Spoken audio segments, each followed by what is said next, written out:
Graça e paz, eu sou o irmão Cassiano Correia e eu quero compartilhar contigo uma breve reflexão da parte de Deus nesse momento, algo que o Senhor colocou em meu coração e que eu creio vai abençoar a tua vida. A minha oração é para que o Espírito Santo venha trazer, através desse breve estudo que eu estarei fazendo, mudança, transformação na sua mente, no seu coração, cura, libertação, salvação, em nome de Jesus. Que a sua mente e seu coração possam ser esclarecidos e que o Espírito Santo possa te trazer a realidade espiritual que estamos vivendo e a que precisamos viver. Amém? Em nome de Jesus. Eu quero falar um pouquinho, eu já falei algumas vezes, mas eu quero falar novamente sobre a entrada do pecado no mundo. Mas antes de falar sobre a entrada do pecado no mundo, eu quero comentar um pouco sobre como era, em parte, né, pelo menos uma pequena parte, de como era a vida de Adão e Eva no Jardim do Éden, antes da queda. Enfim, Adão e Eva, eles viviam num estado de inocência, né? Eles eram puros de coração, eles não conheciam o pecado, eles não tinham maldade, né? Eles andavam com Deus no jardim, olha só que privilégio, né? Andavam com Deus e conversavam com Ele face a face, coisa que nem mesmo Moisés no Monte Sinai teve oportunidade, porque ali Deus ele se mostrou pelas costas a Moisés. E no jardim, Adão e Eva, sem a limitação do pecado, sem pecado, puros, eles andavam com Deus. Deus se encontrava com eles na viração do dia e andava com eles e conversava com eles face a face. Era um dos grandes privilégios que Adão e Eva tinham antes do pecado. Havia entre Deus e o homem, né, entre Deus e o primeiro homem e a primeira mulher, né, principalmente com o primeiro homem, porque o pacto, a aliança foi com Adão, né, na verdade. Havia entre Deus e ele um pacto de obediência, onde Adão era totalmente capaz de cumprir com a sua parte na aliança, né? Adão ele não tinha a limitação do pecado. E apesar de haver a possibilidade de ele pecar, né? Porque se Deus deu opções para ele, é porque existia a possibilidade da queda, amém? Concorda? Né? Se não houvesse a possibilidade de Adão pecar, Deus não daria as opções. Olha, pode comer de todos os frutos, só não come daquela árvore ali, que é a árvore do conhecimento do bem e do mal. O dia que dela comer, morrerá. Ou seja, se não houvessem opções, não haveria possibilidade de pecado. Mas Deus, ele deu opções. Ah, mas por que Deus deu opções? Não poderia ser tudo sempre para sempre bom? Só uma forma de analisar, meus amados, é que Deus, ele não criou seres movidos a controle remoto. Ele fez seres à sua imagem e semelhança, dotados de sabedoria, de entendimento e capazes de tomar decisões. Tanto é que Adão ele era responsável para dar nome aos animais. Ele tomava decisões e nomeava os animais. Ele deu nome à sua própria esposa, porquanto do varão foi tomado, essa se chamará varoa. Ou seja, o homem ele era capaz de raciocinar, de pensar, e como Deus o fez assim, Deus também deu ao homem a possibilidade de escolher, né? E apesar de, né, Adão não estar limitado, ele não estava limitado ao pecado, como hoje nós estamos, né? Ele tinha total liberdade, amados, de não pecar, né? Vamos pensar por esse lado. Um homem que não tinha pecado, não estava limitado aos efeitos que o pecado causa em nós hoje, ele tinha total liberdade de não pecar. Posso dizer que o verdadeiro livre-arbítrio estava nas mãos de Adão. Né? Adão ele tinha a possibilidade de dizer não ao pecado sem nenhuma restrição, sem nenhum pesar, sem nenhuma batalha na carne, porque ele não precisava, ele não tinha essa limitação que nós temos hoje. Né? E ele tinha a liberdade que nós não temos, ele tinha a liberdade de não pecar. Né? O que é o contrário hoje. Hoje, o homem sem Deus, o homem que não encontrou em Cristo o caminho ainda, esse homem ele vive numa falsa liberdade, onde ele, na verdade, impedido de não pecar, né? Ele não tem a liberdade para não pecar. Ele é aprisionado pelo pecado, na verdade. Amém? Vamos entender isso. Bom, se Adão era livre para não pecar, e mesmo assim ele optou pela desobediência, como nós poderíamos sequer supor, né, que depois da queda, já que toda a humanidade foi afetada por isso, né, pela queda, pela desobediência de Adão, né, como que a gente poderia supor que algum homem seria capaz de optar em fazer a vontade de Deus, em se voltar para Deus, em buscar a Deus? Né? Como que a gente poderia supor? Se antes do pecado o homem optou pelo pecado, imagina hoje que nós vivemos sobre a limitação do pecado, como nós poderíamos escolher Deus sendo limitados ao pecado? Vamos entender, né, qual é a realidade. Vamos entender isso direito, né? Vamos entender qual é a realidade do homem, né? A realidade espiritual do homem após a entrada do pecado no mundo. Vamos lá. Vamos ler aqui rapidinho. Gênesis, se você tiver uma Bíblia, abre aí. Vamos abrir em Gênesis, capítulo 2, versículos 16 e 17. Está escrito assim: E ordenou o Senhor Deus ao homem, dizendo: De toda árvore do jardim comerás livremente. Olha aqui, acabei de falar para vocês, fazendo comentário. Mas da árvore do conhecimento do bem e do mal, dela não comerás, porque no dia em que dela comeres, certamente morrerás.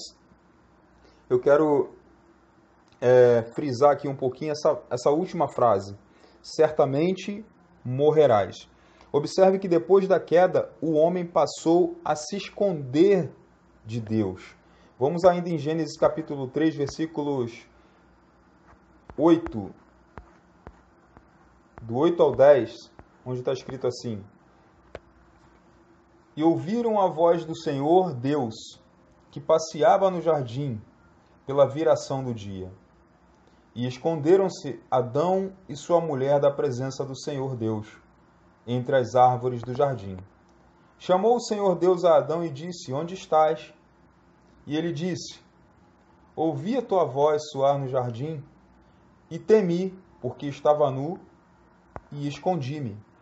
Ou seja, podemos ver aqui, amados, que uma vez que o pecado entrou no mundo, ele expôs a vergonha da desobediência.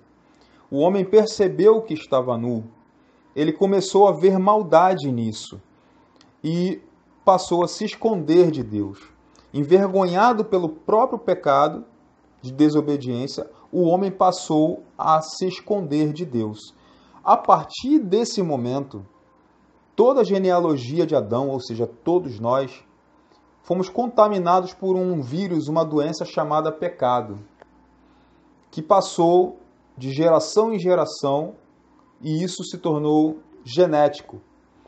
E a partir de Adão, todo homem se esconde de Deus. A partir de Adão, todo homem não quer buscar a Deus. Vamos entender melhor ainda essa questão.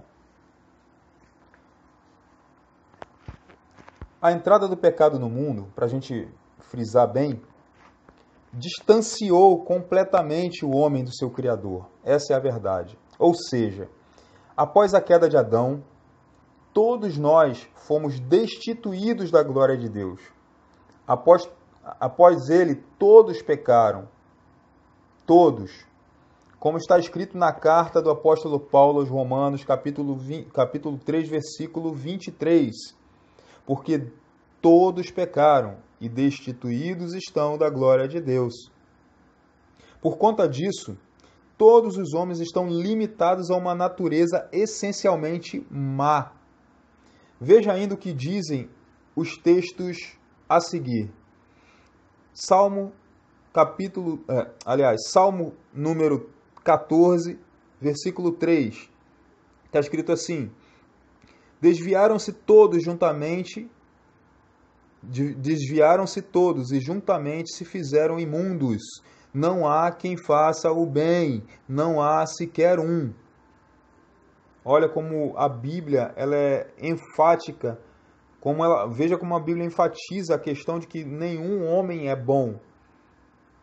Vamos lá. Romanos capítulo 3, versículo 9 e 12. Pois que somos nós mais excelentes? De maneira nenhuma, pois já dantes demonstramos que tanto judeus como gregos todos estão debaixo do pecado. Como está escrito, não há um justo, nenhum sequer. Não há não há ninguém que entenda, não há ninguém que busque a Deus. Todos se extraviaram e juntamente se fizeram inúteis. Não há quem faça o bem, não há nenhum só. Olha como a Bíblia enfatiza a questão de que não há homens bons. Esses versículos, eles levam a gente a uma dura realidade, né? Eles, ao entendermos que todos os homens são ruins, injustos e sem interesse no verdadeiro Deus, percebemos que a sentença para todos deveria ser a condenação eterna, a morte, uma vez que já mortos em pecado. Aí alguém poderia me dizer assim, não, mas eu sou bom, eu faço boas obras, eu ajudo todo mundo, poxa, eu não faço mal para ninguém, eu sou uma pessoa boa, né? Entenda, amados, existe uma bênção de Deus, que é o fato de que todo homem, por ser criado à sua imagem e semelhança, e por ter em si um espírito, né? Porque o espírito é aquele que já está preparado e que voltará para Deus na nossa morte. A nossa alma vai para o inferno ou para o céu. O nosso corpo vai para a terra. Agora, o espírito que está preparado é aquele que nos traz à consciência valores morais, sociais, né? Através de quê? Através das próprias escrituras sagradas que, no decorrer dos séculos e milênios, né? Deus ele vem através da humanidade, Adão, Eva, os homens que foram povoando a terra. Deus ele estabeleceu em culturas diferentes, mesmo que seja assim, Deus estabeleceu na mente e no coração dos homens alguns princípios para que o homem pudesse viver em sociedade. Porque se não fosse assim, nós viveríamos numa selva, a lei do mais forte, a lei do mais esperto, nós não teríamos paz.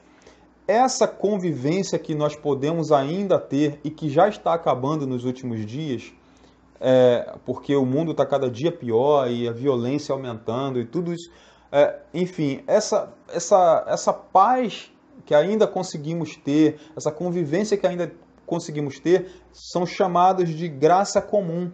É porque o Espírito de Deus ele atua na humanidade com o propósito de manter uma certa ordem, para que os desígnios de Deus venham se cumprir sobre a terra. Mas não que o homem seja bom. O homem não é bom se Deus não guiá-lo. Eu estava outro dia falando de Jesus para um amigo, eu falo algumas vezes, e as pessoas geralmente elas têm aquele receio de se converter, de confessar Jesus como Senhor e Salvador. Muitas vezes a gente observa que a pessoa está entre os seus pecados e Deus. E ela, não, mas eu vou deixar de ir para o forró, eu vou deixar de beber, não, poxa, eu gosto tanto de fazer essas coisas, e minhas amizades, como é que vai ficar? Né? As pessoas pensam sempre primeiro nas limitações, naquilo que impede de se aproximar de Deus, e sempre acabam optando por aquilo que as impede de se aproximar de Deus. São questões sociais, são questões de parente que não vai concordar, é o amigo que vai perder um amigo, né? Apesar que se fosse amigo não perderia, mas vai ter que deixar de beber, vai ter que deixar o pecado, e ninguém quer deixar o pecado. Essa é a verdade. O homem, por si só, é incapaz de buscar a Deus. Vamos entender mais ainda essa questão. Ainda na epístola aos Romanos, capítulo 5, Deus nos revela uma realidade ainda mais severa. Está escrito assim: portanto, como por um homem entrou o pecado no mundo, e pelo pecado a morte, assim também a morte passou a todos os homens, por isso que todos pecaram. Ora, prestou atenção nisso, irmão? Meu irmão, minha irmã, meus amigos, prestaram atenção? Se você não prestou atenção, preste atenção agora. Entenda, após a queda, todos os homens estão mortos em pecados. Mortos. A questão é que todos estão mortos. E aí eu faço a seguinte pergunta: o que um morto pode fazer por si mesmo? Ele é capaz de tomar alguma decisão? É claro que o texto se refere a uma morte espiritual, principalmente.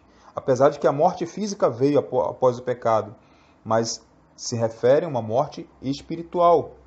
Não foi isso? O dia que desse fruto comer, morrerás. Primeiro a morte espiritual, o afastamento de Deus, o distanciamento do seu Criador, né? E depois a morte física. Mas deixa também bem claro, né, o estado real, né? Esse versículo de Romanos que eu acabei de ler, ele deixa bem claro o estado real, né, de impotência do ser humano para reagir contra os efeitos do pecado na carne. Pois o morto não fala, não ouve, não enxerga, não anda, não reage. Podemos entender que esses outros textos que têm a mesma ênfase, esse texto e outros textos que têm a mesma ênfase da seguinte maneira: se Deus não tivesse interesse em nós, nós nunca, jamais teríamos interesse por Ele. Pois, né, o homem natural ama o pecado. Os versículos seguintes, né, mostram que o homem ama viver nas trevas. Vou ler para vocês. Está escrito em João capítulo 3, versículos 19 e 20. E a condenação é esta: que a luz veio ao mundo, e os homens amaram mais as trevas do que a luz, porque as suas obras eram más. Porque todo aquele que faz o mal odeia a luz, e não vem para a luz, para que as suas obras não sejam reprovadas. Sabe qual é o medo das pessoas, muitas vezes? É porque a Bíblia, as Sagradas Escrituras, ela confronta o pecado. Ela chama ao arrependimento. Ela faz com que o ser humano reflita sobre os seus atos e muitas vezes as pessoas não querem passar por esse processo, porque elas estão habituadas, suas mentes estão cauterizadas com o erro e elas não querem voltar atrás, elas não querem se arrepender. Elas preferem viver essa vida de promiscuidade, de adultério, sabe? De prostituição, de vícios. Elas preferem viver nessa vida. De roubos, de assassinatos. As pessoas preferem essa vida. De farras, sabe? As pessoas preferem o pecado. Elas não querem ser confrontadas. E a Bíblia, quando ela é pregada de uma forma pura e verdadeira, ela não passa a mão na cabeça de ninguém, ela aponta o pecado, chama ao arrependimento e anuncia o juízo caso não haja o arrependimento. Mas o homem natural não quer ouvir a verdade. Eu costumo dizer que se o pecado não fosse bom, ninguém pecava. É claro que o pecado não é bom, né, amados? Não é bom para ninguém. A questão é que a ira de Deus se manifesta no pecado. Né? Até porque quanto mais o homem peca, mais ele quer pecar. Para ser mais exato, a Bíblia, em seu contexto, ensina que o juízo contra o pecado é mais pecado. Né? As suas consequências são trágicas. Mesmo assim, as pessoas desejam e praticam ardentemente o pecado. Meu Deus! Olha como isso é sério. Ainda quero ler para vocês na carta aos Romanos novamente, capítulo 1, versículo 24, onde está escrito: por isso Também Deus os entregou às concupiscências de seus corações, a imundícia para desonrarem seus corpos entre si. A palavra-chave nesse versículo é entregou. Deus os entregou, largou de mão, deixou seguir o curso, deixou seguir sua própria vontade, para que recebam em si mesmos a recompensa que convém ao seu erro. Né? Que erro é esse? A escolha natural pelo pecado e a rejeição a Deus e a vontade soberana dele. Entenda, por si só, meu Deus, por si só o homem é incapaz de buscar a Deus. Incapaz. Amém, amados, mas veja bem, há uma solução. Há uma solução. O primeiro homem, Adão, pecou. E com o pecado entrou a morte no mundo. O segundo Adão, a saber, Jesus Cristo, cumpriu a sua obra. Né? E a obra de Jesus Cristo ressuscita os mortos e reconcilia o homem com Deus. É verdade que o homem está morto em pecados. Mas ainda assim há uma solução para essa fatalidade. Pois existe um Deus nos céus que ressuscita os mortos e os traz à vida eterna em Cristo Jesus. Leia comigo o versículo seguinte. E nos vivificou, estando vós, e vos vivificou, estando vós ainda mortos nas ofensas e pecados. Efésios 2, capítulo 2, versículo 1. Estando nós ainda mortos em nossas ofensas, nos vivificou juntamente com Cristo, pela graça sois salvos. E nos ressuscitou juntamente com Ele e nos fez assentar nos lugares celestiais em Cristo Jesus. Efésios 2, capítulo 2, versículos 5 ao 6. Eu quero fazer uma leitura aqui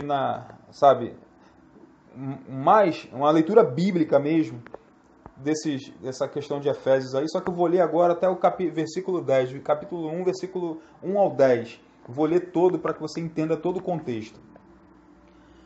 Ele vos deu vida, estando vós mortos em vossos delitos e pecados, nos quais andastes outrora, segundo o curso deste mundo, segundo o príncipe das potestades do ar, do espírito que agora atua nos filhos da desobediência. Esse é Satanás. Entre os quais também todos nós andamos outrora, segundo as inclinações da nossa carne, fazendo a vontade da carne e dos pensamentos. E éramos, por natureza, filhos da ira, como também os demais. Mas Deus, sendo rico em misericórdia, por causa do grande amor com que nos amou, e estando nós mortos em nossos delitos, nos deu vida juntamente com Cristo, pela graça sois salvos. E juntamente com Ele nos ressuscitou e nos fez assentar nos lugares celestiais em Cristo Jesus, para mostrar nos séculos vindouros a suprema riqueza da sua graça, em bondade para conosco em Cristo Jesus, porque pela graça sois salvos, mediante a fé. E isto não vem de vós, é dom de Deus. Não de obras, para que ninguém se glorie, pois somos feitura dele, criados em Cristo Jesus, para as boas obras, as quais Deus de antemão preparou para que andássemos nelas. A compreensão desse texto é a seguinte: todos estão mortos espiritualmente, e ponto. Um morto não tem capacidade, só estou repetindo, amado, um morto não tem capacidade de crer, nem de aceitar nada, nem de reagir aos efeitos do pecado, sabe, não fala, não ouve, não escuta. O morto não reage. Todos estão mortos. O Senhor vivifica aqueles que Ele escolhe pela regeneração. E essas pessoas podem então crer. A fé, né? A fé que faz com que eles creiam é um dom de Deus. Se Ele escolheu e vivificou muitos, mas não fez isto com todos, então isso é eleição. Ora, Romanos capítulo 9, versículo 11 a 24, está escrito assim: E ainda não eram os gêmeos nascidos, nem tinham praticado bem ou mal, para que o próprio Deus, quanto à eleição, prevalecesse, não por obras, mas por aquele que o chama. Ai, Senhor, errei aqui, amado. Já for adito ela, o mais velho será servo do mais novo. Como está escrito, amei a Jacó, porém me aborreci de Esaú. Que diremos, pois? Há injustiça da parte de Deus? De modo nenhum. Pois ele diz a Moisés: terei misericórdia de quem eu me aprouver ter misericórdia, e compadecer-me-ei de quem eu aprouver ter compaixão. Assim, pois, não depende de quem quer ou de quem corre, mas de usar Deus da sua misericórdia. Porque a Escritura diz a Faraó: para isto mesmo te levantei, para mostrar em ti o meu poder e para que o meu nome seja anunciado por toda a terra. Logo, tem ele misericórdia de quem quer e também endurece a quem lhe apraz. Tu, porém, me dirás: de que se queixa ele ainda? Pois quem jamais resistiu à sua vontade? Quem jamais resistiu à sua vontade? Quem és tu, ó homem, para discutires com Deus? Porventura, pode o objeto perguntar a quem o fez: por que me fizestes assim? Ou não tem o oleiro direito sobre a massa, para do mesmo barro fazer um vaso de honra e outro para desonra? Que diremos, pois, se Deus, querendo mostrar a sua ira e dar a conhecer o seu poder, suportou com muita longanimidade os vasos de ira, preparados para a perdição, a fim de que também desse a conhecer as riquezas da sua glória em vasos de misericórdia, que para a glória preparou de antemão, os quais somos nós, a quem chamou, não só dentre os judeus, mas também dentre os gentios. Amados, eu vou ler só até aqui mesmo, mas para você entender, olha só a grandiosidade de Deus. O homem, ele está morto em pecados, ele se afastou de Deus a partir do momento da queda no Jardim do Éden, e ele está morto em pecados. A partir desse momento em que o homem está morto em pecados, podemos entender que um morto não pode viver por si só, a não ser que ele venha a nascer de novo, venha a ser ressuscitado e vivificado em Cristo.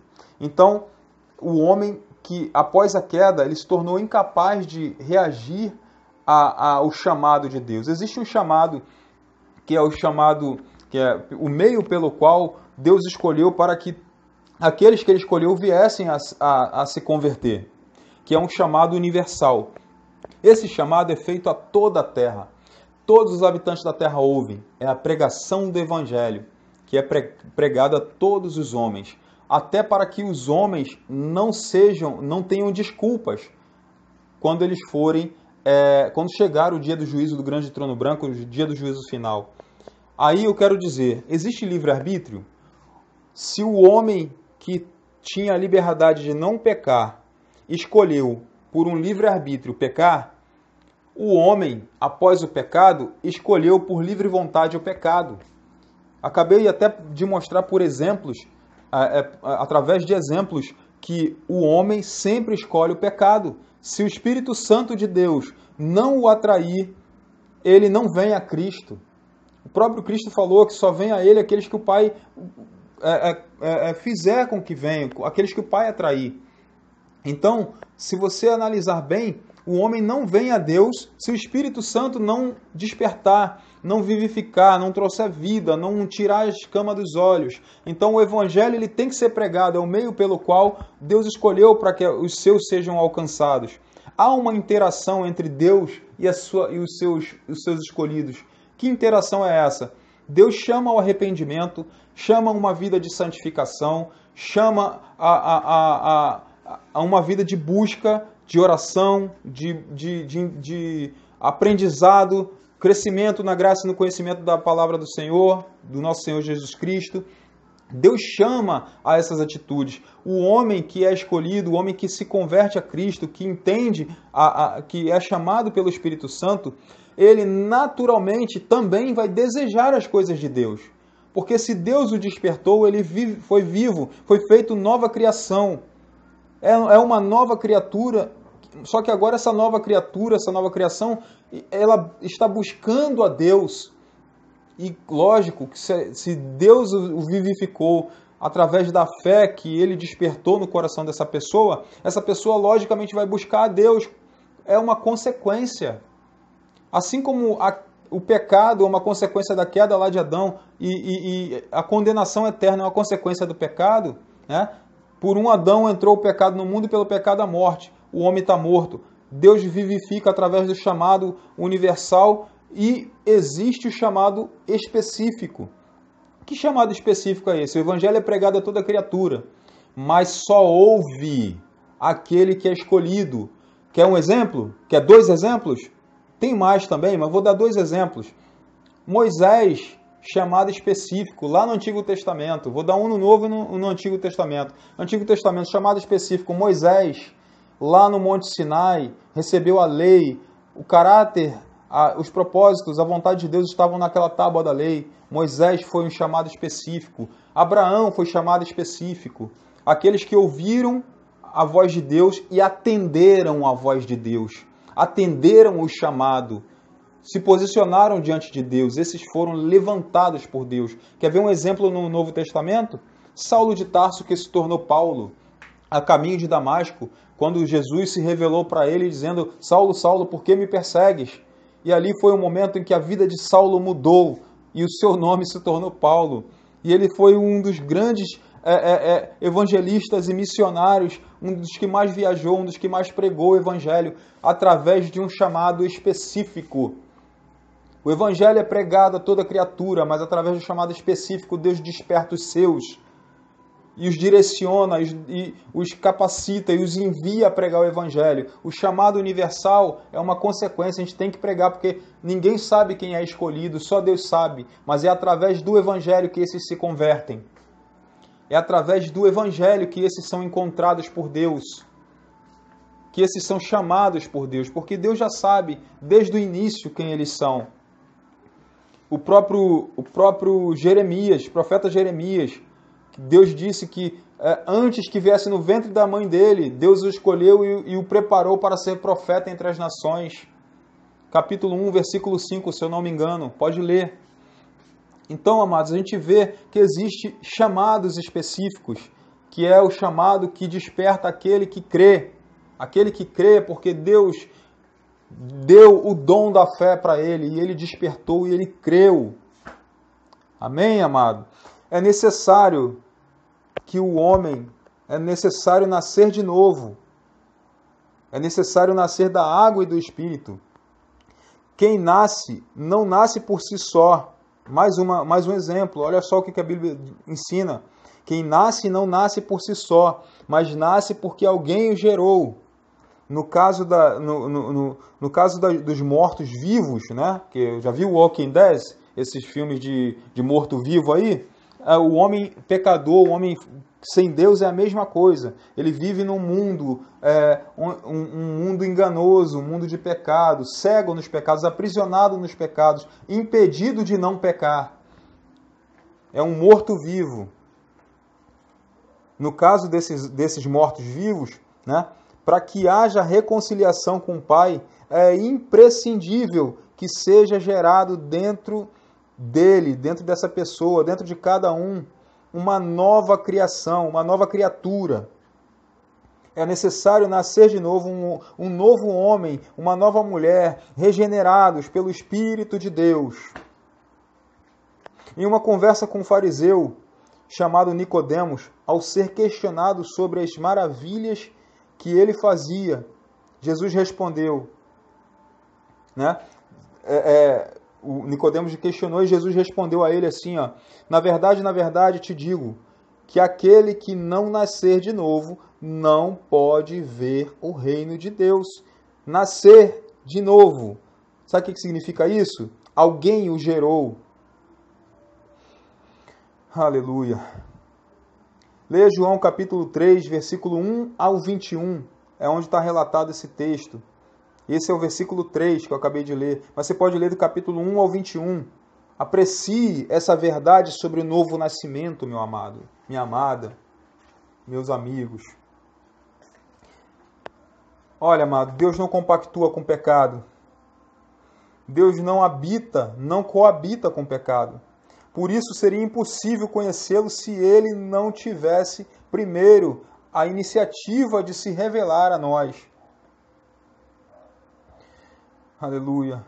A morte física e espiritual é a sentença justa pela desobediência de todos os homens, que os torna dignos apenas da condenação eterna, pois estes escolheram o pecado e rejeitaram o Deus Todo-Poderoso. Aí o livre-arbítrio do homem, o que faz?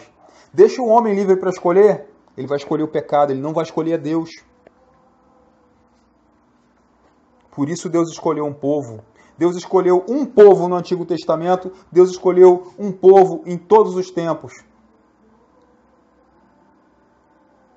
Se não há eleição, então por que Deus escolheu Israel e não escolheu todos os povos?